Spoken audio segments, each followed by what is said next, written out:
Hello, everybody, and welcome back to another episode of the Game Managers Podcast, where we talk Alabama and Auburn and SEC football every week. My name is Nick Norris. I'm a sports writer for some places, and with me, as always, are my good friends, Auburn friend fan Justin Knight. Hello, everybody. And Alabama fan Herren Patterson. Hello. Guys, we got a big episode this week. I'm excited. We're going to talk about the Super Bowl. It's National Signing Day, some sports conspiracies, trivia is back in a new format.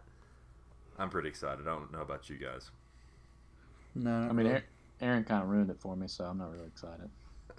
Well, let's talk about Wait, that how did before I we get ruin into it for everything about this this conversation we were having right before we started recording. Justin, you have one of the worst voicemail answering things I've heard in my life, and you've had it for as long as I've known you. Yeah, I've had it for a long time.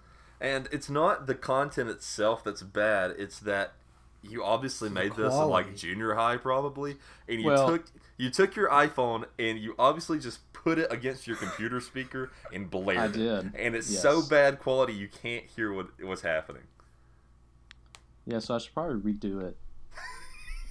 you should probably just delete it and just, say like, "Hey, this is Justin." For anybody that doesn't know, obviously you wouldn't know because you haven't called Justin, except unless you're that one girl that sent him nudes or whatever that one time, because we put his number. Well, I did tell everybody yeah. his phone number, so Yeah, Aaron said his phone number on the podcast one time. One girl sent him some so go back to previous unwanted episodes to find Anyway, out and harass that's him. That's neither here nor there. What is here though is his voicemail comes from a Seinfeld clip Yes, from George Seinfeld. Costanza's answering machine. I'm going to play it real quickly. Believe it or not, George isn't at home. Please leave a message, check the beat. I must be out, or pick up the phone. Where could I be? Believe it or not, I'm at home. I still can't understand what it says. So, sorry Gold. everybody for Justin singing that because he would have had a delay through my headphones. So this could be at different times. That's okay. Anyways, that's what it is. But when it says George, he like picks up the phone really quickly and puts his mouth up to it and is like, Justin! And then throws it back onto the computer speaker. See, I've never even made it that far, but I immediately hang up. All you If can I hear is had to the leave him static. a message, I just wouldn't. I would die. I love it. Alright, anyways, I just wanted to bring that up for a minute. Sir, it's awful. Aaron's just in a bad mood tonight. He is. I don't know how that makes me in a bad mood. It's just terrible. Well, you know who is probably in a bad mood is 49ers fans still 1 week later. Kansas City is our Super Bowl champions, world champions, even though that title is void of all meaning because there's no other teams outside of the United States. Blew a 10-point lead in the fourth quarter. What did you guys think of the Super Bowl? I thought it was pretty good. It was fun to watch. Yeah, I mean, they blew a 10-point lead. It was pretty sad. Yeah, the Chiefs are the king of the comebacks in the playoffs. Yeah, they've done it multiple times this year.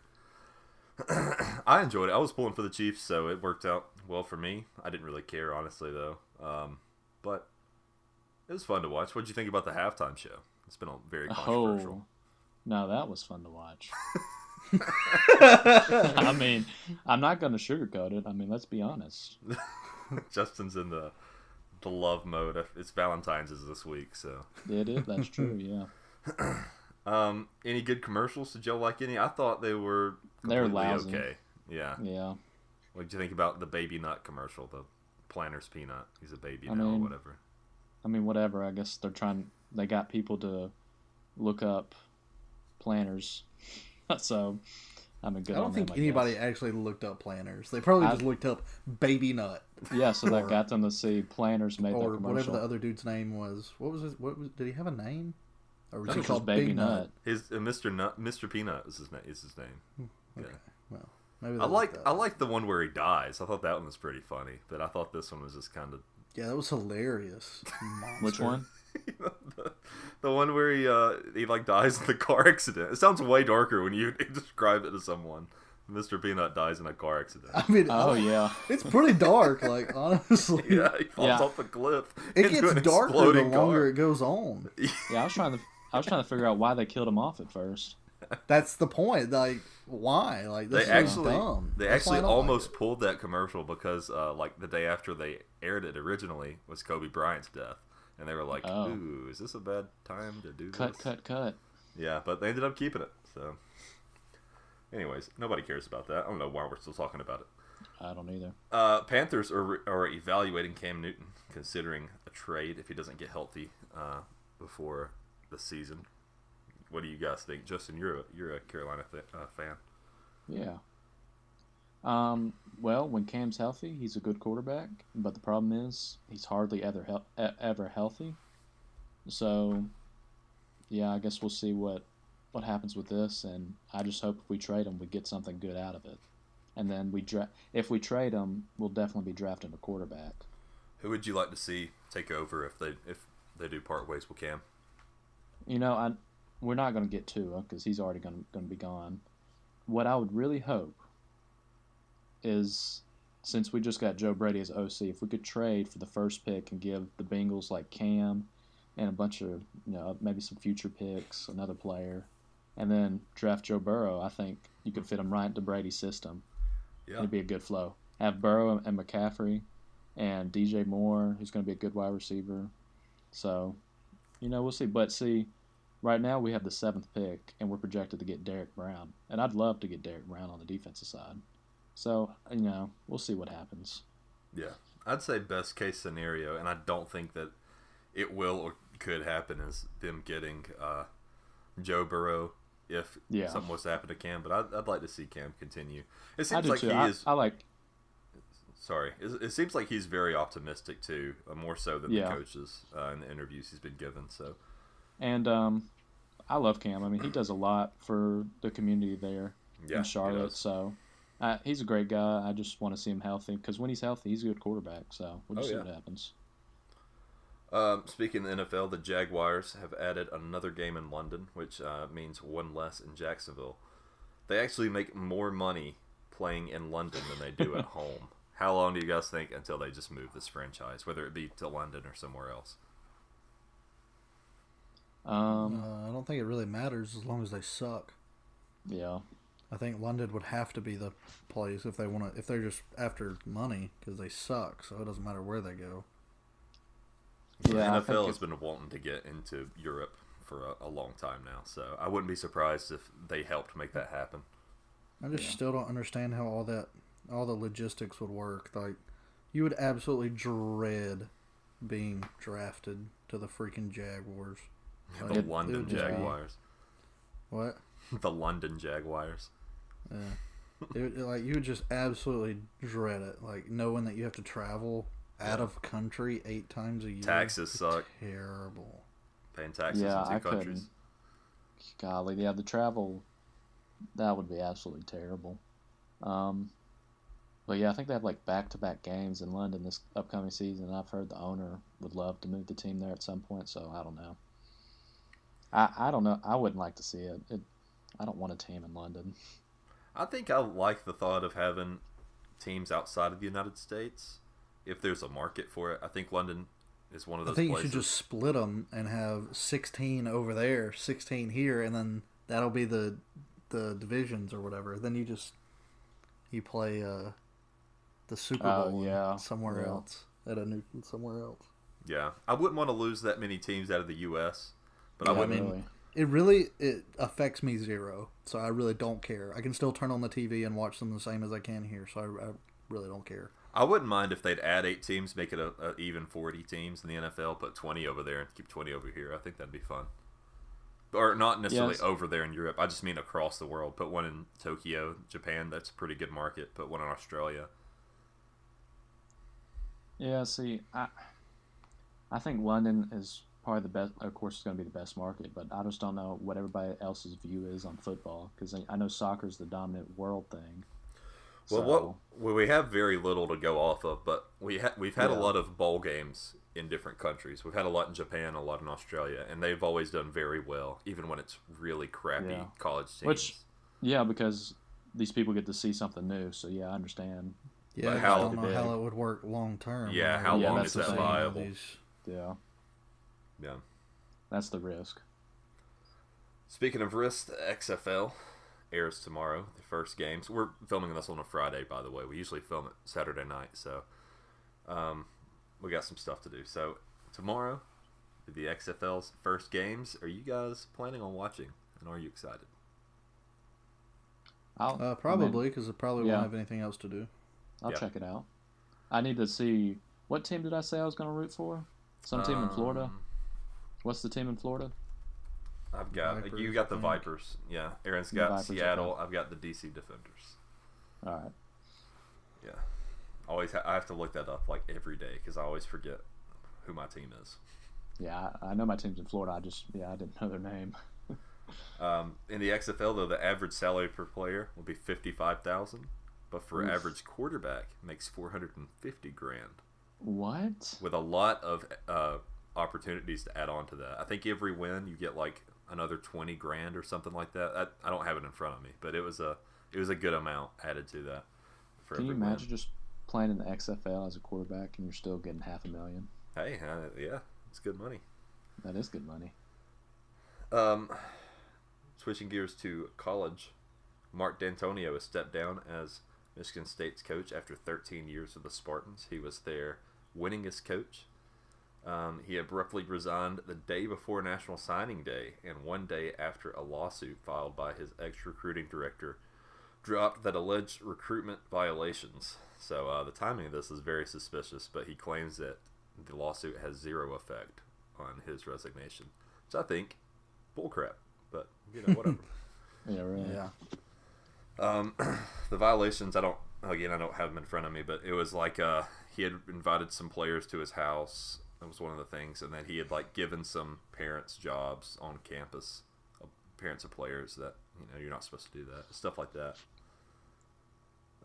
So he's gone, which whatever. And it seems like the fan favorite hire is Luke Fickell, so we'll see if that's who they end up going with. Where is he at right now? Luke Fickell. Yeah. Let me see. Is he at? Sorry. Michigan? Oh, he's at Cincinnati. That's right. Cincinnati. Yeah, because he's gonna have, if he goes, he'll have the same job route that D'Antonio had going through Cincinnati because he didn't get the job he wanted, and then yada yada at Michigan State, whatever. Anyway, yeah. So he's had a good little run at Cincinnati, so wouldn't be a bad hire, I don't think. No, I wouldn't. Speaking of hires, Freddie Roach has been hired as Alabama's defensive line coach. Roach played at Alabama, served as assistant strength and coordinator coach, director of player development, and then as the D-line coach at Ole Miss for 3 years. So he is now joining Saban's staff there in Tuscaloosa. And Auburn has also added a new name to their staff. Yep. Al Pogue? How do you say that, Justin? Pogue, right? I think so. Yeah, I'm not sure either. He's been added as a defensive assistant. Last year he was coaching linebackers at West Virginia, and for 5 years before that he was coaching quarterbacks at Troy. And he was also with Auburn from 2011 to 2013 as an offensive quality control coach, special teams quality control coach, and director of high school relations. So that's a guy that Malzahn probably knows pretty well then. And Yep. yeah, so a couple small but hopefully effective hires in for both teams in the state. Yeah. Auburn this week had a thrilling 79-76 overtime win over Arkansas. They really like these Hey. close overtime games, don't they? They seem to always walk away with them at least. Yeah, they were down 11 with 5 minutes left, 6 minutes left, and they came back to tie it. But yeah, they're that's back-to-back road games that they've come back from a big deficit and took it to overtime and won it. So, I mean, it's tough playing on the road in the SEC. So these are wins you love to have. And then now, if we beat LSU tomorrow, they'll be at the top of the SEC standings. So I mean, just like that. After those 2 back-to-back losses, they've turned it all around. So that's the great thing about losing is that it can really bring a team together, turn them around, and so we'll see. I mean, really, if they beat LSU and then Alabama at home, the schedule down the road is not bad. They got a game at Kentucky, but that's really the only one. That and at Tennessee. There's like 2 on the schedule that I'm worried about. Well, you said losing back-to-back can bring a team together, and Alabama is hoping that happens because they have lost back-to-back-to-back. Most recently to Tennessee in a 69-68 loss, their third in a row. So they better get it together quick if they're coming together. Yeah, see, the thing is about Alabama is they've got a lot of talent, but I've never. This team is blowing so many. They're up to Tennessee by like 20 at one point, and they blew that lead again. So they just, I mean, they were able to hold a lead against Auburn, but ever since that game, they've kind of gone downhill. Well, we've got a lot of Auburn news this week. We've already mentioned a couple things, but Auburn is also adding statues on campus of Cliff Hare, Shug Jordan, and Pat Dye, which I think is pretty cool. Anthony Schwartz and Sean Shivers are reportedly not participating in spring training to focus on track. Don't blame them. Yeah, because apparently Anthony Schwartz has from what I hear, a pretty good chance of making the Summer Olympics. So I don't blame him at all. That's something you can't pass up. Oh no, I mean he has a great chance of participating in the Olympics this summer. So all to him. And of course, spring training. I mean, if you're gonna miss some practices, that's the time to do it. Even if he missed some for the Olympics, he'd still be back before any game started. So, oh yeah, I see no harm in it. And it's a great experience. I mean, this is a once in a lifetime kind of opportunity. So yeah, for sure. You don't have the speed for a long time in your life. So yeah. And he's not catching too many passes in Malzahn's offense right now, anyway. No, so he's just running the reverse, and everybody knows it's coming. So, Jatavius Booby Whitlow has entered the transfer portal as a non-grad transfer. He will likely not get to play any next season unless he receives a waiver from Auburn, which seems very unlikely. Yeah, because he got kicked off. Yeah. So, is that what supposedly happened? Is he got kicked off? Yeah, from what I've heard, it was. Discipline issues. That's you hear that a lot from Auburn running backs apparently. So something was going on, and I think I heard he got kicked off, so he was just transferring. Really, I'm not upset because he put the ball on the ground a lot this past season, and we've got guys like Tank Bixby coming in. We've got DJ Williams. We got Shivers again. So and we got Joyner. So I'm not really worried. There's more time for these guys. Losing him this year would not be nearly as bad as losing him, say, last year. Because there are a lot of guys back there, too, that you're counting on. But also, a lot of those guys are young and unproven, so it'll be interesting to see what happens. I'm not worried about the running game. Or, I'm sorry, I'm not worried about the rushers. I'm worried about the offensive line when it comes to Auburn. So, well, I'm hopeful just because all those seniors we had sucked. So, getting in a new group, maybe clean slate. They have a good spring, good summer. So just see what happens. But it's still going to hurt a little. He was Auburn's leading rusher, 763 yards on the ground last year, 787 the year before that. But it's not like you're losing your starting quarterback or anything. I think they'll be okay as long as they get a strong offensive line. Yeah, for sure. National Signing Day was happened this week, and the SEC dominated. They did quite well. I think it was... How many teams in the top 10? I'm pulling it up right now. It was a lot. For what? 6? Yeah. Oh, yeah, it was like 6, yeah. And there was like 10 in the top 25, right? Yeah, it was something crazy. So Georgia taking home the top recruiting class, according to most sites. Some have them with some others have Alabama, some others have Clemson. It's kind of just how you see it. But they had 25 commitments, 4 5-stars, 15 4-stars, and 6 3-stars. So very solid. 24/7 has Alabama at number 2. 25 commitments, 4 5-stars also. 17 4-stars, some more of those, but less 3-stars with 4. Clemson right behind.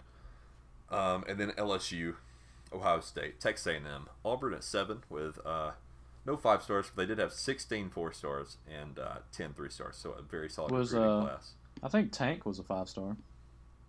This website could be wrong. It may not be completely updated. Yeah.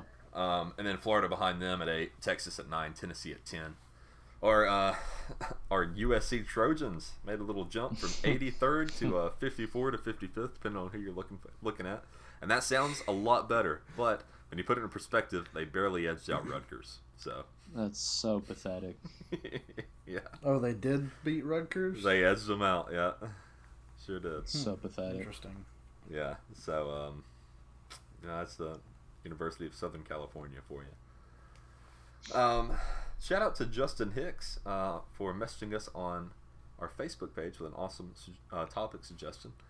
If you have any topics you'd like us to cover, just send us a message to our page at the Game Managers Podcast or email us at thegamemanagers@gmail.com. Justin Hicks says, "Hey guys, thanks for the podcast. I want to suggest that you all take some time during this football offseason to shed some light on the Alabama softball team. I've never been a big baseball fan, much less softball, but I started watching them last season after I noticed they were like 35-0 and really got caught up in watching them make a deep run into the playoffs. Last season was a cool story. They started out the season ranked last in the SEC and ended the season ranked number 3 overall. They opened their season today in Florida ranked number 1. Also worth mentioning is that this run of success is due in large part to us having arguably the best pitcher in the country, Montana Fouts, who I like to call the Tua of softball, which is probably ridiculous, but maybe not. So, oh, she's pretty freaking good. That's what I said. I messaged him back and I said, I think if anybody's deserving of that nickname, it's probably her. So thank you, Justin, for sending us that in. Not you, Justin Knight. You are worthless welcome. to us. But this other Justin sounds much better and lovelier than you. But yeah, Alabama softball. They're opening this I guess today. I guess it happened today with 4 games in Tallahassee, 2 against North Carolina and 2 against Florida State. This will happen. This happened today and will happen tomorrow. And I also saw that Alabama softball will air on ESPN's family of networks 16 times this year. So that's a good amount for a softball team, college softball team. Yeah. So yeah, thank you for the topic suggestion, Justin. Not you, Justin. Other Justin. Hey, and talking about national TV, I think Auburn baseball will be on like 15 times as well. Yeah, I've seen that. It'll be across multiple networks, not just ESPN, but yeah, they're gonna. I think it was like 10 Nationally to 15, something in there. televised, yeah. Well, Aaron, how about you get us started with a little bit of Twitter news? Your famous I segment. don't want to. You don't? That's okay. We don't have to. We'll just keep going. I wasn't prepared. Wasn't prepared. You only had a week. Yeah, I was just kidding because I actually, do what I'm supposed to, Justin. Ooh, that's a nice little burn there. Justin, you all right? You okay? Just kidding. There's been several times where I wasn't fully That's also true. prepared. Well, I just absolutely tuned them out right there, so. Twitter news. Playoffs? What talk about? Playoffs? You kidding me? Playoffs? I just hope we can win a game. It really doesn't matter what you think. You play to win the game. You play to win the game. Alrighty. So this one is by Scott Dawson. Yeah, Scott. I can't talk. Anyways, whatever. It says next year's Super Bowl halftime should be Kanye West and the Sunday Service Collective. That would be the only way to offset what we just witnessed. That's Pretty pretty much. good. Saw a lot of Facebook moms very triggered by this Super Bowl halftime. Yeah, I mean, come on. All in good fun. Come on. So if you watch the commercial Justin says that more happened, of it. Bring it on every football game. if you watch the commercial right before the coin toss, you will get this. It said, "Nice of them to let Kyler Murray deliver the game ball." So that's the commercial of the little boy running all over town, right? Until he finally gets to the And then he stadium. runs out onto the field to deliver the game ball right before the coin toss. That's funny. Stephen A. Smith said, "I'm sorry. Kyle Shanahan has been outscored 52-0 since the third quarter of Super Bowl in 2016, whatever number that it was. 52-0. It's pretty rough. In these two third quarters or in every third quarter? has been outscored 52-0 since the third quarter of. Oh, I don't know. The way he worded it makes it sound like every third quarter, but surely not. Yeah. Huh. Interesting. Yeah, I'm pretty sure he just means the Super Bowls. Surely. Yeah. Still not good. Yeah. That's actually worse. No, that's awful. Clint Lamb said there have only been 5 quarterbacks from the SEC to start and win a Super Bowl. 2 have the last name Manning, and the other 3 are from Alabama. Bart Starr, Joe Namath, and Ken Stabler. How about that? And that's all I have, but I might come back with one more fun fact later. Right. Well, thank you, Aaron, for another solid segment. No problem. Thank you. That was perfect. That's what I do. Thank you. Thank you. Very self-congratulatory on this show. How about we jump into some of these conspiracies? So there's so many of these that we may come back to this in another episode and do more. I got down 10, but there's so many more I could have chosen. It was a hard time picking certain ones. So I think we'll come back and do this topic again sometime in the future, maybe a year from now or something. But I'm just going to get down the list. So first off, we've got Muhammad Ali's Phantom Punch. Are you guys familiar with this conspiracy? No. I'm not. Okay, so I copied these from numerous websites. They're not getting credit because I don't remember. Muhammad Ali's famous Phantom Punch against Sonny Liston in February 1964 was a pivotal and controversial moment in boxing history. Ali hit the then heavyweight champion with a seemingly light counterpunch that sent Liston to the mat in the first round. Liston was unable to recover from the blow, and Ali was awarded a TKO. The manner in which Liston went down has drawn speculation about the fight, with some believing Liston fixed the fight in order to pay off debts with the mob. The punch is there. Jeez. So I'm going to... you can watch the clip. The clip's on YouTube. It's everywhere. It's been that way for decades. Ali throws a punch, and it doesn't, if it hits the guy's face, it barely does. You can zoom in, and it looks like it misses him. And Interesting. Yeah, it's always been that the conspiracy's always been that the guy flops. Huh.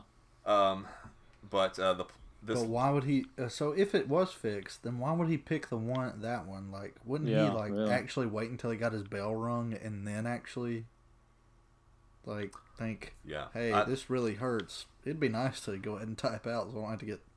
You know how betting works. Anymore. Some guys will bet that he gets knocked out on the 6th punch. It may have been something crazy like that. Oh yeah. But this website says the punch is there, but Liston's troubled life outside the ring and lengthy arrest record make it all the more reasonable to think he would do something like throw a match. So, apparently this guy had quite a history with gambling and with the mafia. So, it's getting spicy. Yeah. So, what I want to do on all of these is I want us to rank them 1 to 10 on how plausible we think they are. So this one, okay. Considering I know neither of these guys personally. But I know Ali's dead. The other one's probably dead too. I'm just gonna say this is probably. Isn't that the same fight where he has the famous photo of him? Mm-hmm. I think that's that fight. Yeah. So I'm just gonna say this one. After watching the video, I'm gonna say it's a 7. I think it could easily be. He could have flopped. Yeah, I'm gonna go with about a 7 as well because that. Makes sense to me, and it's not. I don't think there's much more to read into, some conspiracy theories. Some of these are much more plausible than others. So, number 2, Michael Phelps lost the race but won the gold. Okay. So Michael Phelps had a horrible start to the beginning of the 100-meter butterfly at the 2008 Beijing Games, but he managed to put together a miraculous finish to take gold. Or did he? The replay isn't conclusive, but appears to show Serbia's and I'm going to botch this. Serbia's Milorad Čević narrowly defeating Phelps. Phelps was given the win according to his electronic touchpad, which registered the American coming in 1/100th of a second before Čević. The possible conspiracy theory here is that Phelps' electronic touchpad was rigged to be extra sensitive, that the swimmer had actually triggered the pad with the force of the water in his hands before hands moved in their downward stroke toward the wall. This one's a bit out there to me. Yeah, that was a bit out Okay, well, if you watched it live, it still looks like the other dude touched it first. It really does. See, I didn't go back and watch this one. I was watching this live when it happened, and I definitely thought the other guy won. But yeah, I don't buy he pushed the wave or whatever that. No. This one was that it was much. His electronic pad was messed with to make it super sensitive. I think it's more likely that it may have just been super sensitive on its own if it was like just a glitch or something. Yeah, but that's you're splitting. I could definitely believe that he should have lost. He lost, and then somehow, some way that he still got gold for whatever reason, because I know that stuff is monitored heavily. But yeah, it doesn't surprise me. 1/100th of a second, and it looks like the other guy. Mm-hmm. So I don't know. This one, I mean that's a little much for this particular conspiracy that says the pad was tinkered with. I'm gonna say like a 3, but yeah, overall I don't doubt a straight 50-50. Yeah, I don't doubt the rest of it though. So what do y'all give that one? I'd give it a 4. 4. I give it a 5. Straight 50-50. Okay, great. Number 3, Michael Jordan food poisoning theory. This is one of the most famous ones, along with Ali's. So Michael Jordan's miraculous 35-point quote-unquote flu game, so it was dubbed, performance against the Utah Jazz in the 1997 NBA Finals continues to spawn conspiracy theories seeking to explain it. The most recent theory is that Jordan was delivered a sketchy pizza the night before Game 5 of the series. According to Tim Grover, Jordan's former personal trainer, the team ordered a pizza from their hotel room in Utah. Grover says that 5 men delivered the pizza, which is, he says, a red flag happening. Yeah, really. And that 5 people. And that he had a bad feeling about the situation. Jordan was if it's for the whole basketball team, I imagine it's more than one pizza. So yeah, I'm sure those guys 5. I'm not saying that. Yeah, 5 people. Yeah, it's quite ridiculous. But maybe. But then again, did they know that they were going to the team? Because this makes me. If you're working at Domino's with your buddies one night and you get a call to deliver to the Chicago Bulls, you're definitely being like, hey, shut this place down. We're all going to deliver pizzas to the Chicago Bulls. But this next sentence makes me think that maybe it wasn't for the whole team. Because it says, Jordan was the only one who ate the pizza. And later that night... That says it pretty straightforward, huh? And later that night, at 2 o'clock in the morning, Grover says he received a call saying that Jordan was sick. So just a few hours later, he was the only one that ate the pizza. Some people think that he was poisoned by it to some degree. This one, I say, it could have happened. Maybe. I'd say it's 50-50. I feel like this is one of the ones that you need to read into a little bit more. So I don't know, maybe. Yeah. So I'm just gonna leave this one a solid 5. I think it's 50-50. Yeah, sure. I would say a 4. 4. Yeah. Yeah, because I mean, he really could have just been sick. This is just about the method of how he got sick. It really doesn't matter in the grand scheme of things. I mean, he was sick, so yeah, it's not with that. He still had an insane game. Yeah. This one though this was a big one in the state a few years ago. This is the Auburn football spice conspiracy theory. On the way toward winning the 2010 BCS title, the Auburn football program allegedly overlooked positive tests for spice, a synthetic marijuana, in the name of keeping players eligible to play football. ESPN the magazine aired the story in a special E60 called Coming Down in mid-April. The special declares that the program purposely held off testing their players for the synthetic drug until 2 weeks after the team finished its national title run in 2010. Auburn maintains it didn't have a test available to administer to athletes, while ESPN claims multiple tests for spice existed in the market before the season even began. So what do you guys think about this one? You think Absolutely. Not only because it's Auburn, so I like to say Yeah, I was that. about to say he's just saying it because it's Auburn. Okay, well, can I finish? Because not only do I like to say it because it is Auburn, but it 100% happens everywhere else. Yeah, I agree. I think this is a thing that happens everywhere else, and they just almost got caught with it. Yep. I'll say this is a 6. I think if this happened, it was one guy that probably knew about it, and he was like, "Hey, let's just put off these tests." And everybody's like, "Yeah, that's fine. I don't want to do this anyways." I feel like it was probably a very small scale thing like that, if it happened at all. Giving it a 9.5. Oh gosh. Wow, very confident in that one. You got to think, how often does this happen? Like, everybody does it. You got to think of all those kids. Like, just one of them comes up and Coach, like, Coach, I went to a party. I didn't mean to. And they'll be like, crap, because it affects them too. So, like, they're definitely going to hide that. Like, I firmly believe that this happened. And I'd never even heard of it, to be honest. I haven't either. Yeah, I was about to say I hadn't heard of it. Yeah, it was. I like how you said a few years back in the state, and it was only a whole decade. It doesn't feel like it, though, does it? No, it does not. But I noticed once you said 2010, I was like, oof. That went by fast. Yeah, it sure did. To be fair, I threw in an Alabama one right after this one. This was one that was just a couple of years ago that I don't think anybody really bought, but I thought, I'll put it in here for fun. Number 5, Alabama pays referees. In 2018, some fans believed the SEC was conspiring with Alabama to help the Tide win by not calling as many penalties on Bama and calling more than the usual number of penalties on opponents. There's no proof to this, but it was just something that seemed to be a trend and that people picked up on. Do you think there's any credence to this theory? If it just happened to come out one day, like, it wouldn't surprise me. But the fact that there's, like, nothing other than just people mad saying it, like, at least the Auburn thing, they had freaking ESPN behind it and other claims and stuff. Like, this is, like, I think we were the most penalized team in the SEC this year. So, but this was for 2018. LSU paid more. Yeah, I know. I'm just saying. I guess LSU paid more this year. That doesn't make any sense. Doesn't add up.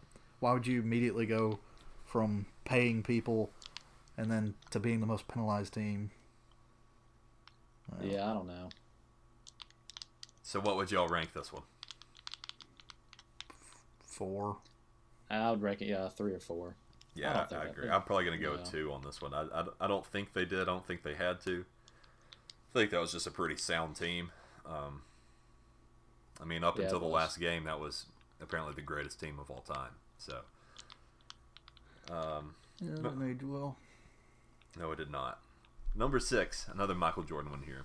Michael Jordan's first retirement was suspension for gambling, secret suspension. Just months before Michael Jordan announced his first retirement in 1993 and eventually pursued a career in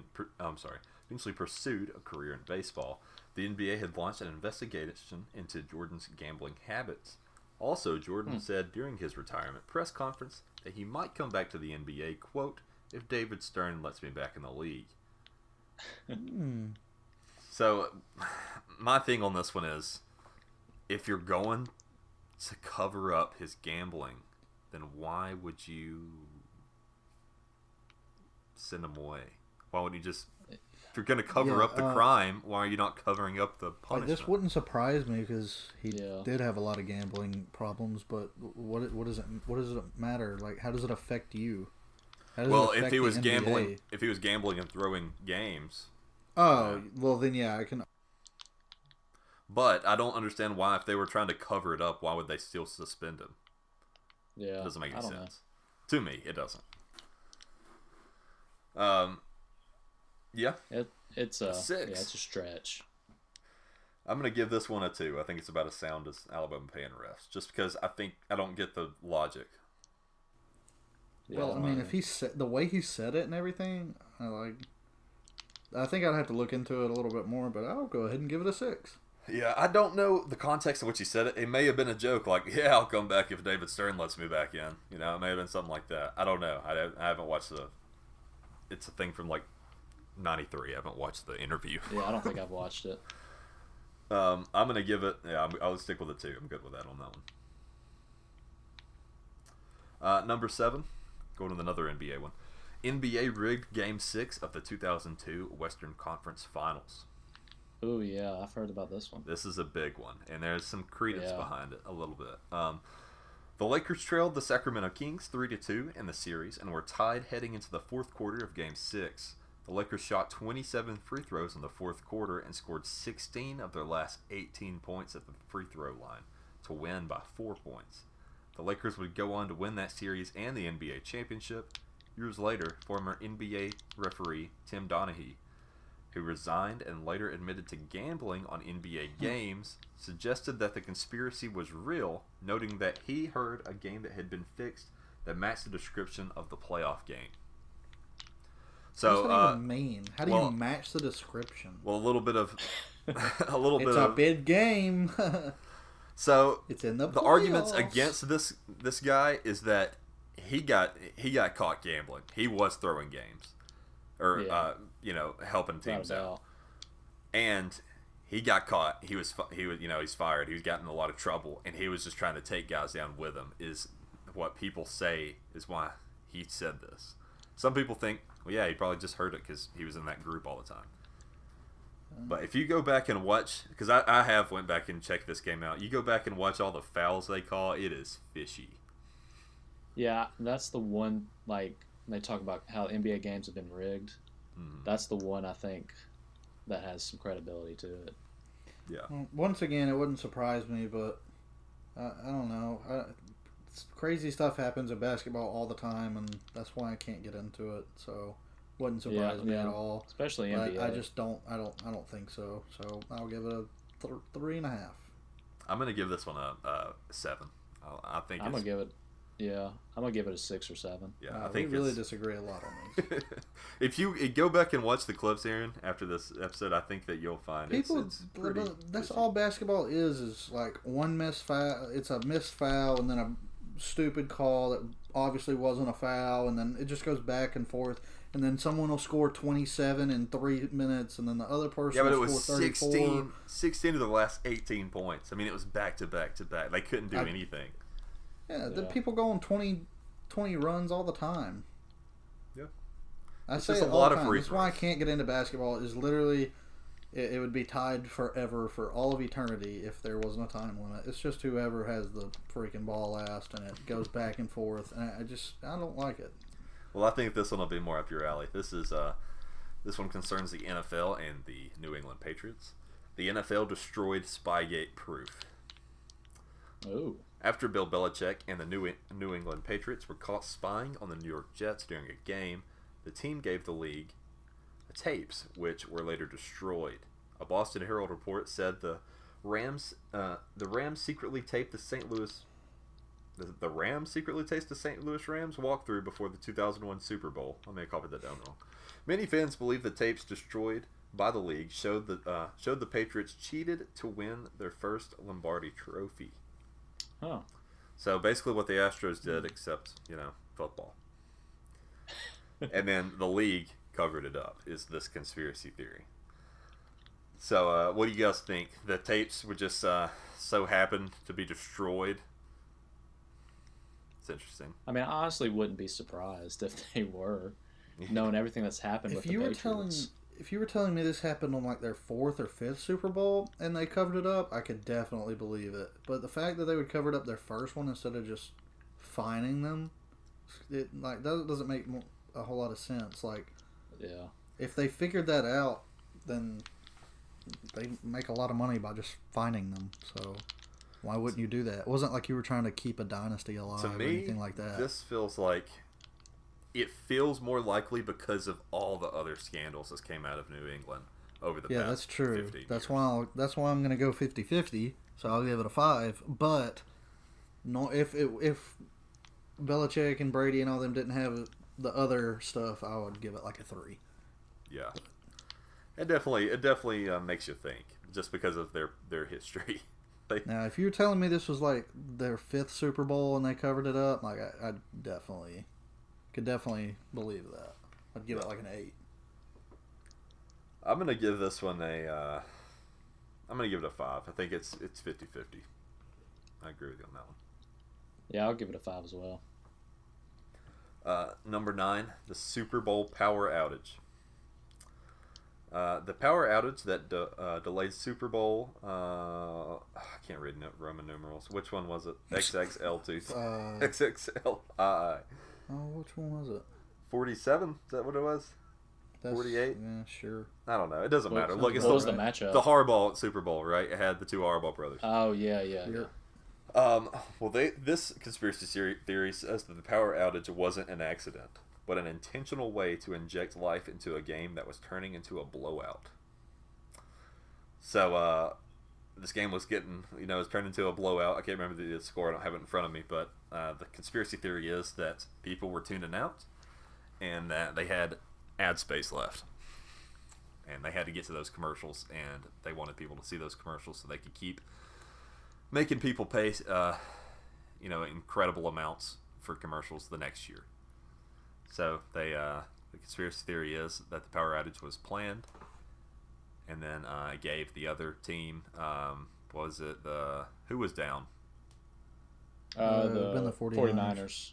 Yeah. Yeah. So give the 49ers time to regroup, and then they did. They ended up getting like a 17 points scored in the second half after the power outage to nearly come back or something like that. So that's the theory on this one.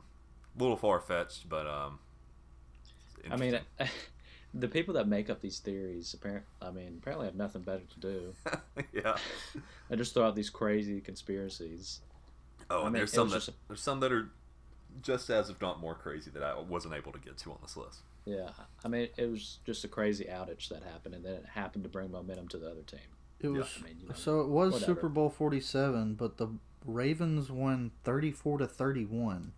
Yeah, it came down to the last drive. Yeah, so I don't know that they would have been that disinterested after paying thousands of dollars to be at a game that ended up in 3 points.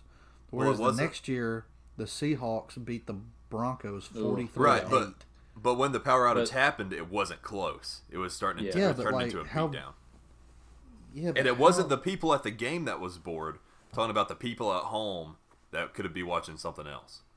Oh, well, I mean, but still, I would like to know what the score was at that moment, because it's hard for me to believe that it was going to look like a blowout when it ended up in 34-31.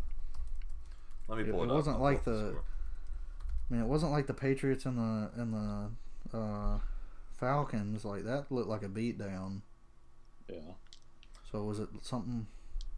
It had to be in excess of 20 points. Well, this one it was a lead of 28-6. Okay. Yeah. Well, I mean, that's about right on. And this is one that a lot of the players that played on this game on both sides believe. Ray Lewis was very vocal about this. He thought it was all planned. Huh. Yeah. So I'm sure Ray Lewis doesn't know what's going on behind the scenes. This is probably just totally his speculation. I doubt he knows what the tech guy's doing. But still, it's interesting that it gained a good following. I'm going to say a 3. I would have to look into it more just to see what other conspiracy theories and what other stunts they pulled, because there's other scores that look like beatdowns. Yeah. Like in 2001, Ravens beat the Giants 34-7. And I've never heard any other. So I'll give it I'm giving it a 2. Probably a 4.5. Yep, I gave it a 3, so we're all around the same place right there. And then my last conspiracy theory for the day. Urban and Shelley Meyer both knew about and conspired to hide the Zach Smith incidents. This is one that, to me, it's a 10. Like, it's not even a debate. Yep. I mean, there's so much proof. The only people that deny it is Ohio State and Urban and Shelley. Like, I mean, it's... But for some context, everybody knows the story, but Urban Meyer, then head coach of Ohio State, and his wife, Shelley, who had an office job at Ohio State, Both knew of assistant coach Zach Smith's assault allegations before they came to light and tried to hide them. Urban and Shelley denied this one, but everyone knows it's true. I have this written down. That's not very fair, is it? There were texts between Shelley and Courtney Smith, Zach's wife, where Courtney tells Shelley what's going on, and their defense was that Shelley just didn't tell Urban. That was literally their defense. She's like, "Oh yeah, I forgot to tell Urban." Yeah, this is an easy 10 for me. I mean, Yeah, really. she told Urban. Urban knew. He knew about the stuff that happened in Florida when the same stuff happened. He just didn't care. Yep, I'm going with 8.5. Yep, I'm giving it a 10. It's an absolute 10 to me. Yeah, I agree. Yeah, that's the only one on this list that I'm like, this is certain. This happened. And I think Urban's a bad enough guy that I don't feel bad if it's not true. To say it. So. That's the only reason I give it an 8.5, but it's a good point. Well, all right. It's definitely a 10. That wraps it up for that conspiracy list. But how about we kick off with a little Night Needs to Know? Oh, yeah. Night needs to know. Probably with some of the stuff you've done before, I probably wouldn't be surprised. You wouldn't be surprised if I put ashes in cookies and fed them to you? Yeah, because it was Sunday for the SEC again. That might make sense then. I guess just How does that make sense? Yeah, I would like to know how it makes sense. Now this is looking like a bad idea. Alright, first question. Do you think the XFL will be successful? That's a great question. It's interesting. We just saw the AAF Define success. collapse. Okay, they don't go bankrupt mid-season.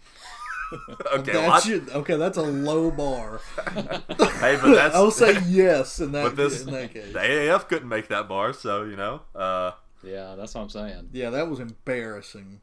Vince McMahon. Absolutely embarrassing. Vince McMahon is he's such a good businessman, and he knows how to put on a show. Even with the XFL of the early 2000s, that it wasn't successful. There was XFL did some things that was groundbreaking that we still use in today's football, especially on the videography side of things. If it wasn't for the XFL, we still wouldn't have the camera behind the huddles, behind the offensive line, the overhead stuff. That was all introduced for the XFL. So I think because it's Vince, I think it's going to last at least 2 seasons. Because he's gonna pump the money in it to get that much out of it, and I think it'll be interesting to see what happens after that. It's gonna really depend on the markets they've set these teams in and how those cities respond to those teams. That's what it's really gonna fall on. So, yeah. I'm more excited, even though we don't have a team here in Birmingham like we did for the AAF. I'm more excited for this one than I was for the AAF. So I hope it does well. I hope it does too. Yeah, I think it'll fully depend on how the season ends. I think it's potentially the longer it goes. If it actually seems to work out, then there'll be a lot of interest towards the postseason, and I think it fully depends on whether he'll bring it back for a second year. Because I don't think it's just a guarantee that he'll pump all the money in for 2 years, but I think he'll at least get through a season. Yeah. Yeah, well, I hope so. Sure. All right. So if you're the Bengals, do you take Tua or Joe Burrow? I think you take Joe Burrow. I mean, that guy's just so accurate. And, one of Tua's best qualities is his accuracy as well. Yeah. But Tua has been so injury prone, and that's a risk that if I'm spending millions to grab a new quarterback, and I get to put between one guy that's been more accurate this past year, maybe not as much long term, but this past year he's the most accurate guy in football, and versus a guy that's also very accurate but that gets injured very often, I'm going to have to take the safer bet on that one. But I understand the argument for both, and I think you're gonna get a good deal with either guy you go with. As big of a Tua fan as I am, it's not even remotely an argument. I think you should definitely take Joe. Like, I don't think there's any reason not to. He's from Ohio, and you have more leverage with him. Like, you can. I mean, if everybody knows you're taking Joe, then it's much easier to trade for. You know. You have so much more leverage, whereas if you want Tua, then people aren't trading up for Tua unless not at number 1 overall. That's what I'm saying. Mm-hmm. So you just have more leverage and not injury prone and all that. So yeah, definitely taking Joe. Okay, yeah, I agree. And then final question: over under 6 Alabama guys get taken first round. Oh, that's a great question. How many are in contention? Pretty good bit. I've seen as much. I think I've seen as much as 7 on somebody's mock draft. Yeah, I'm trying to. Here we go. Alabama players that could potentially be first round picks. I want to see all the names in front of me. So Judy, he's very strong. I mean, I think he's going to go first round. Tua, absolutely. Yeah. Both wide receivers, Tua, McKinney. Yeah. Those are the main 4. Couple O linemen. Mm-hmm. Yeah, and Willis. So that's 5 that are definitely going. Yeah. I don't remember who the 6 and 7 one are. I know Raekwon was up there, but I don't think he's going first round. Leatherwood, Dylan Moses. Leatherwood's coming back, though, isn't he? Yeah, he is. This was an older article. So, yeah, I think it's safe to say 4. I'm gonna go with 5 though. Yeah, I agree. I can't remember who the other one was. I think the 5 that I named are definitely going. I don't think Raekwon is going. I think he's been quite underwhelming. Man, I can't think of who the other guy is. What position are you referring to? I don't know. I just was trying to think of all the guys. Anyways, I guess I'll go 5, but I think it's possible 6, but definitely not 7. Yeah. That's crazy, isn't it? Yeah, it's that many guys in one. But I think the 5 that I named would definitely go. Okay. Well, thank you, Justin, for another great segment. You're very welcome. So let's go ahead and do some trivia. We got a new format coming out. So we actually recorded this ahead of time just because of some scheduling conflicts and stuff. But how we're going to do it is every week we're going to pick somebody random off the Facebook page. If that person that we pick backs out last second, we're just going to call somebody we know. So that's kind of what happened this week. So I'll go ahead and insert that right now. All right, the hiatus is over. Trivia is finally back and a new and improved format. And our first guinea pig of our new format is our good friend, Mr. Eli Brannon. Eli, what's going on, man? No, not a lot. How's it going, old bud? Going pretty good. Well, Eli's going to try to win a couple Alabama basketball tickets. And how we're going to be doing this new format from now on is we're going to play a different game every episode. This week we're playing Craigslist Jeopardy. So how we play this game, I'm going to list some wacky items we found on Craigslist for sale. And Eli, you have to tell me the correct amount of money the seller is asking for from the multiple choice answers I give you. So, Alright, sounds good. So, for example, if I say there's a Dorito in the shape of Jennifer Lopez for sale, I'll then ask how much money is the seller wanting? Like A, $15, B, $250, C, $6,000, D, $250,000, which I think we all agree is a fair price. That is a very fair price. So, let's go ahead and get started if you're ready. Alright, let's go.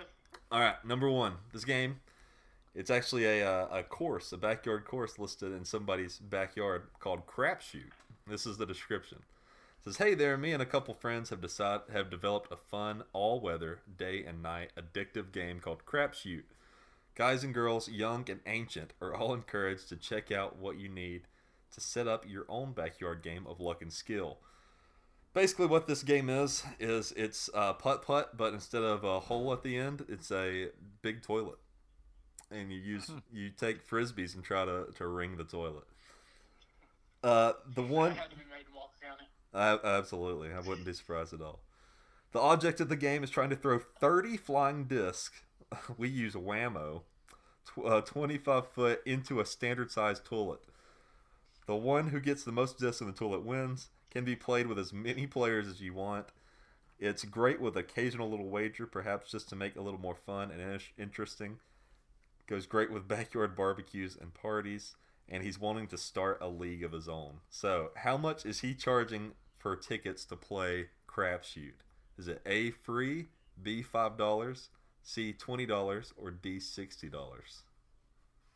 I'm gonna go with $20.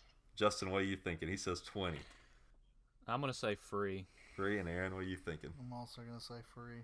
Free is correct. Yeah, he's just wanting anybody to come throw some discs in his toilet. All right, next one. This one is listed under Canadian lessons. If you're one of the many Americans planning to convert to Canadianism, I can help you get integrated quickly and smoothly by offering my tutoring services to help you become one of us. Lessons include when to say sorry, the difference between regular syrup and 100% pure maple syrup, why milk comes in bags, and why you must always hold the door open for the person behind you, even if you're not sure anyone is there. So how much is the Canadian tutor charging per hour? Is it A, $11 an hour, B, $25, C, $30, or D, $45 an hour? Go with B. B, $25. Aaron, what are you thinking? B. B, 25, and Justin? I'm gonna say 35. Well, that wasn't an option. So 30 or 45? Was it not? I'm gonna say 30. You're right. It is 30. Eli, gotta get together, man. What's going on? I'm not a little shook up. First time on the podcast. You act like you haven't been studying every sale on Craigslist. Well, I flipped through a couple articles. Apparently, I ain't seen the right ones. Okay. I didn't. Well, maybe you've seen this one. This is 40 full-size wax figures dressed in Amish wardrobe. So the seller has over 40 different figures in a range of sizes, including 5 female figures, 3 children, 32 male, and a dog. And they are very lifelike. It's very unsettling. How much do the adult figures each cost? A, $350 a piece, B, $450, C, $600, or D, $800? Aaron, I'll let you start with this one. What are you thinking? 800. $800 per adult figure. You heard me. Justin, what do you think? I'm gonna say $650. Okay. What about you, Eli? What you thinking? I'm a low ball, and I'm gonna go $450. You should have went a little lower. It's $350 on that one. Yeah. Dang. So 40 a piece. How much is that? I'm not good at math. That's a lot of money. Yeah. That's a lot of money for the figurines. All right, number 4. An 18-foot sailboat is available, but there's a kicker. It's in the seller's swimming pool. It says, Grandpa was a sailor, missed the open water, and so he hired a crane to drop a sailboat in the swimming pool. Time to get the boat out. How much for the boat? Is it A, $3,000, B, free, as long as you come and get it out yourself, C, $2,000, or D, $1,000? Justin, what do you think? I'm gonna go with free again. Aaron? I'm gonna go with just 1,000. All right, Eli, what you think? I'm gonna go free myself. Free is right. Yep. All you gotta do is get it out. All you gotta do is hire a crane. Yeah. That's all you gotta do. What he said, just hire You a just crane. turn around and sell it. You make money off of it. Yeah. Where's it at? Yep. I don't know. I'll have to pull it up later. All right, last one. If your kid loves Elf on the Shelf, the Elf on the Shelf trend, why not get him or her the real thing? A man will dress as the elf and come sit in, quote, any location you assign me while I stare emptily at your guest. Oh my gosh. How much does the Elf on the Shelf charge per hour? Is it A, free? He just does it for the smiles. B, $50 an hour. C, $75 an hour. Or D, $100 an hour? What do you think, Aaron? 50. 50? Justin? I'm gonna say 100. All right, Eli, what are you thinking? I'm gonna go with free just because I really want it to be free. It's actually $100 an hour. He tries to make his money off of it, but that's okay because you got the sailboat question right, and that's good enough for me. So you're gonna be You're gonna be getting those tickets. Trying to not come back. There you go. That's all you needed. Well, thanks, man. We are gonna get those tickets to you, and we'll see you around probably this week, I'm sure. Alrighty, probably. All right. Have a good one. We'll see you. Alright, you too. See you. All right. Well, that was a lot more fun, in my opinion, than the old format. I like that, and I'm gonna keep trying to do a different game every week. So Craigslist Jeopardy this week, and we'll have a new surprise next week. Did y'all like that format better? Do you think? Yeah, that was a lot of fun. Yeah, I liked it better for the off season. I do think we need to rework the actual relative football questions for the season, obviously. Yeah. But No, I agree. yeah, I like that for the off season. I do too. I think it's just a fun way to get some people some prizes and stuff. But anyways, let's close out the show with little mismanagers. Alrighty.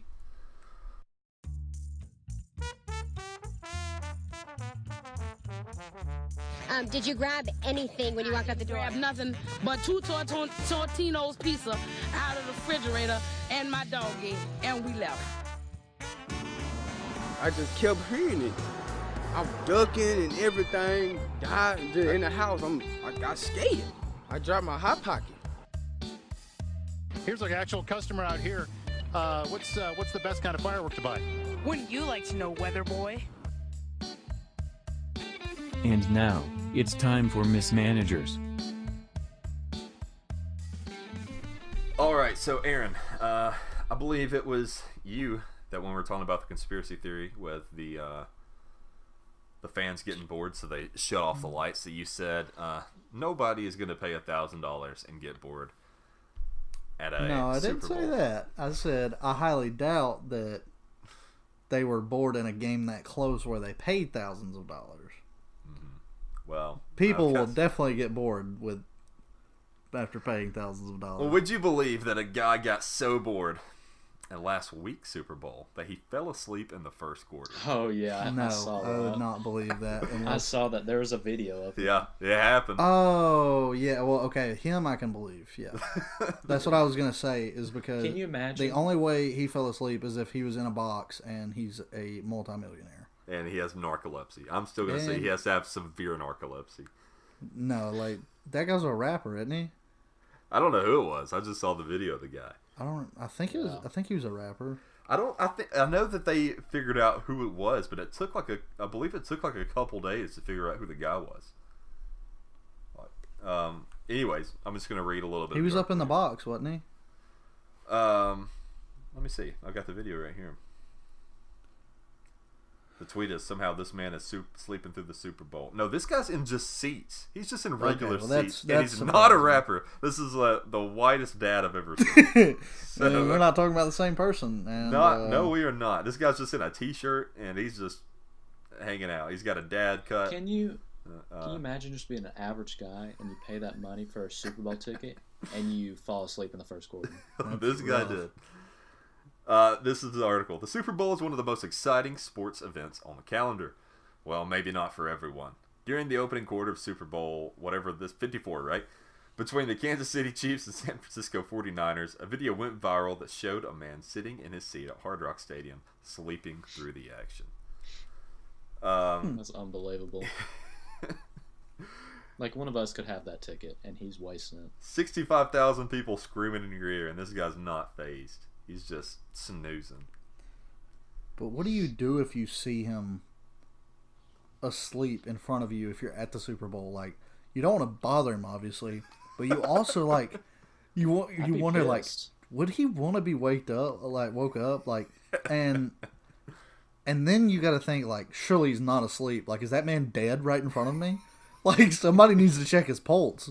But like, if you check his pulse and he's not dead, and then he wakes up and he thinks you're trying to pickpocket him or something.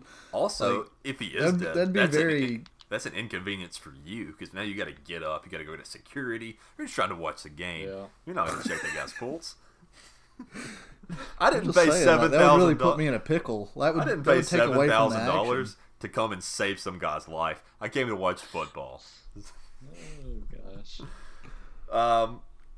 Well, good news, guys. Kobe Bryant may not be gone after all, according to this prophet who claims that he can raise Kobe Bryant from the dead as long as 10% of his net worth is given to him. And this guy was serious, and he said this to his church congregation. Oh my gosh. So if that doesn't make you sick, I don't know what will, but I'm going to go ahead and read this article. Well, have you seen the YouTube videos that have came out? All the conspiracies and stuff. Yeah, well, no, not the conspiracies. The stupid teenagers that are like, I called Kobe Bryant. I called Kobe. Yeah, stupid. So disrespectful. Yeah. But this is about as disrespectful as you can get. This guy, though.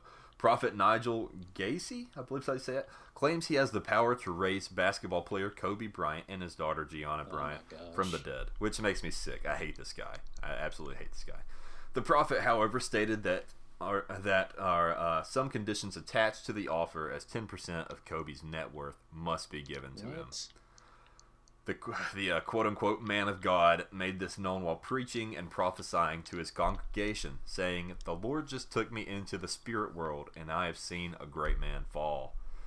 Oh my gosh. Yeah, so he's apparently talked to Kobe, he claims, and he can bring him back as long as just 10% of his $500 million are given to him. So, very generous. What a steal, right? This guy sucks. Yeah, really. Anyway, not giving that guy any more attention. In honor of Valentine's Day, Mirror.co has published an article, which I found pretty funny when I read it. It's titled, "Hotel and Spa Managers Share Most Common Sex Questions They Get Asked by Guests." What? I was not, what? You're going to have to say that again. Yeah, so guests go up to, it's spas and hotels, and spa and hotel managers share the most common sex-themed questions they get asked by guests, particularly around Valentine's Day.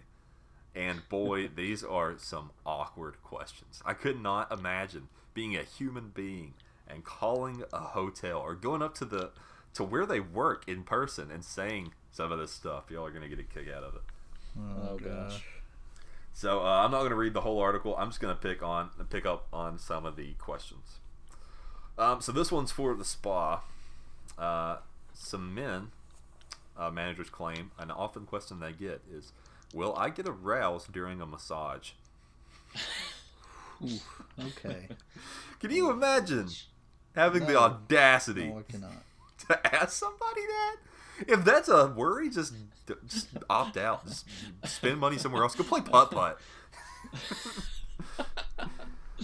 Number 2. This one's going to make you a little scared to go swimming the next time you go on vacation. Is it safe to hook up in a hot tub or pool? No, it's not. Not for me, and everyone else has to swim in it afterwards. It's not safe. Don't do it. Yeah. They ask the people who work there that? Yes. These are questions They don't have Google? Like, what the heck? That's a great point. They chose to ask another human being that face to face.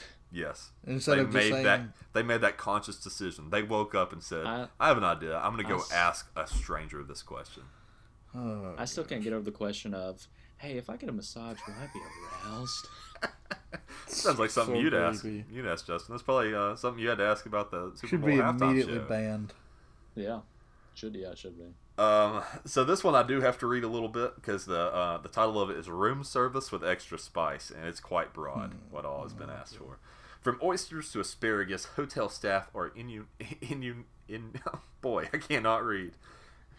With requests for all sorts of aphrodisiacs to be sent to rooms around Valentine's Day. Staff note that some room service requests tend to peak during this time, as guests are less likely to leave their room over the Valentine's period. I don't know why. I'll have to ask the author of this article to explain that to me. You don't need to. Just keep going.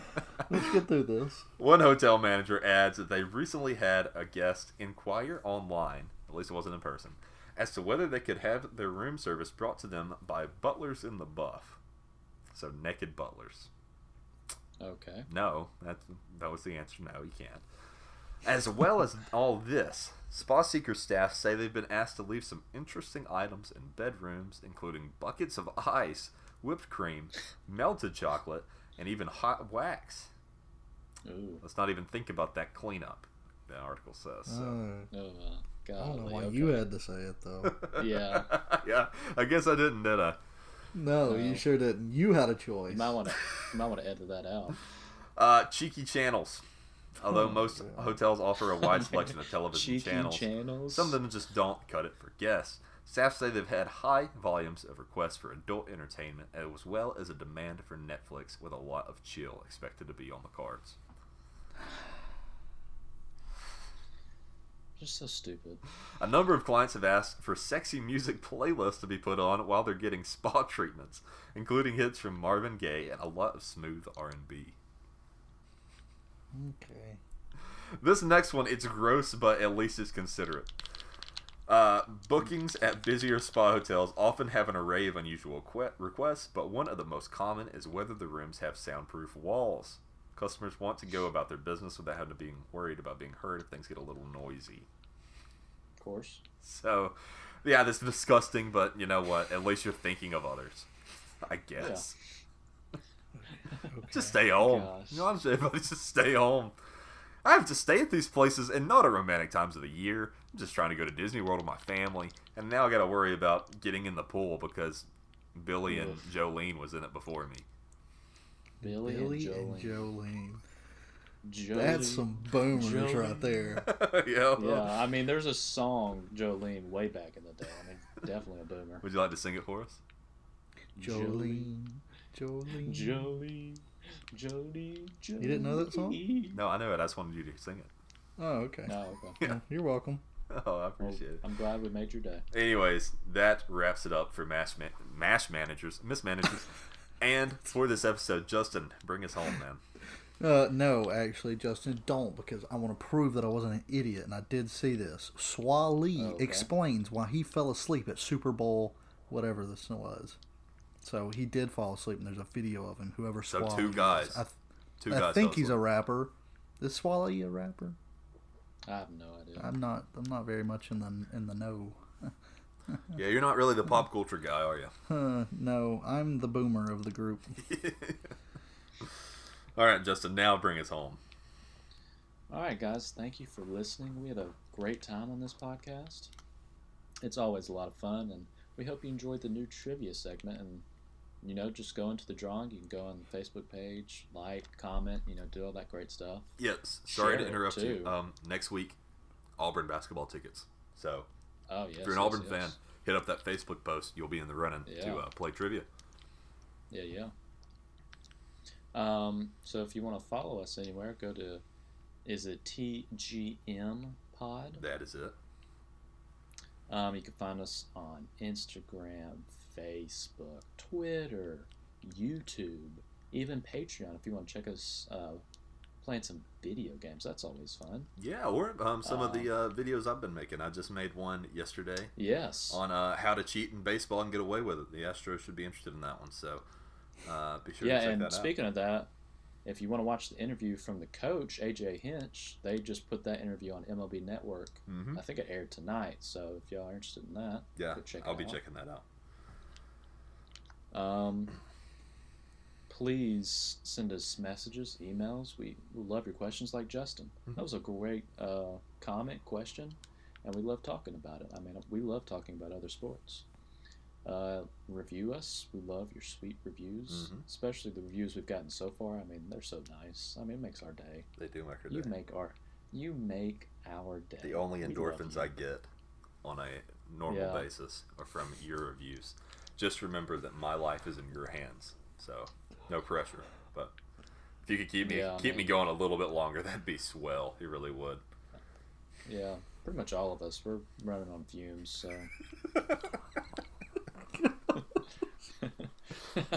So just say something else. I swear, if you would have told me this intro would have would have had endorphins and running on fumes on it, I would have. Oh man, and it's already at the 3-minute mark. Yeah, so let me wrap this up real quick. Check out for these giveaways once again, because like we said, you can get some basketball tickets for winning trivia. So in case y'all didn't know, we have trivia, and you can win Auburn basketball tickets this next week. Just go to the Facebook page and sign up. Hey, the Alabama basketball tickets wasn't too popular, so I'm all for pushing these because I know Auburn fans at least love their basketball team. Alabama fans didn't come out for the Alabama tickets. That's okay though. We'll get some different prizes for Alabama fans on the page. Yeah. But yeah, we love y'all. Merchandise. If you want a shirt, like I said, best shirt out there. It's so soft. It's beautiful. Wear it on your Valentine's date. It'll be sure to get you that second date. And you can go get one at thegamemanagers.com.